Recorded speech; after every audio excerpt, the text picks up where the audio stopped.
வணக்கம். நான் குழந்தைகள் நல மருத்துவர் டாக்டர் கிருத்திகா. நம்ம இந்த யூடியூப் சேனலில் குழந்தை துஷ்பிரயோகம் பற்றி நிறைய காணொளிகள் பார்த்துட்ருக்கோம்.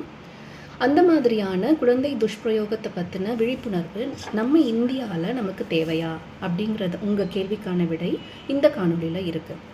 சைல்ட் ரைட்ஸ் அண்ட் யூ, அதாவது குழந்தைகள் உரிமைகளும் நீங்களும் அப்படிங்கிற அரசு சாரா நிறுவனம் எடுத்த கணக்கெடுப்பில் 71% குழந்தைகள் உடல் ரீதியாகவும், 72% குழந்தைகள் உணர்ச்சி ரீதியாகவும், 69% குழந்தைகள் பாலியல் ரீதியாகவும் பாதிக்கப்பட்டிருக்காங்க அப்படின்னு கணக்கெடுப்பு முடிவு சொல்லுது.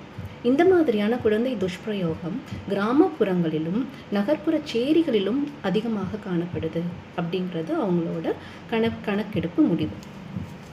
பொருளாதாரத்தில் மேன்மை அடைந்த குடும்பங்களில், அதாவது ஹை சோஷியோ எக்கனாமிக் ஸ்டேட்டஸில் இருக்கிற ஃபேமிலிஸில் இருக்கிற குழந்தைகள் இந்த குழந்தைகளுக்கு எதிரான உடல் ரீதியான துஷ்பிரயோகம், ஃபிசிக்கல் அப்யூஸில் ரொம்ப பாதிக்கப்படுறாங்க. 4 மடங்கு அதிக அளவில் பாதிக்கப்படுறாங்க அப்படிங்கிறதும், இந்த மாதிரியான உடல் ரீதியான கஷ்டங்கள் குழந்தைகளுக்கு அவங்க படிப்பு சம்மந்தமாக இந்த ஃபஸ்ட் ரேங்க் எடுக்கலை, நல்லா படிக்கலை அப்படிங்கிற காரணங்களுக்காக ஏற்படுது அப்படிங்கிறதும் அவங்க கண்டுபிடிச்சிருக்காங்க.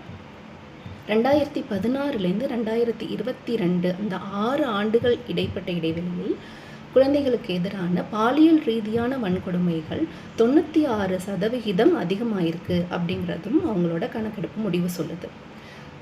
2012ஆம் ஆண்டில் வந்த போக்சோ சட்டத்தின் கீழ் பதிவு பண்ணப்பட்ட குற்றங்களில் 99% பெண்களாகவும், அதுலேயும் 12லேருந்து 18 வயசுக்கு உட்பட்ட பெண் குழந்தைகளாகவும் இருக்கிறார்கள். அது ஏன் ஆண் குழந்தைகள் இதில்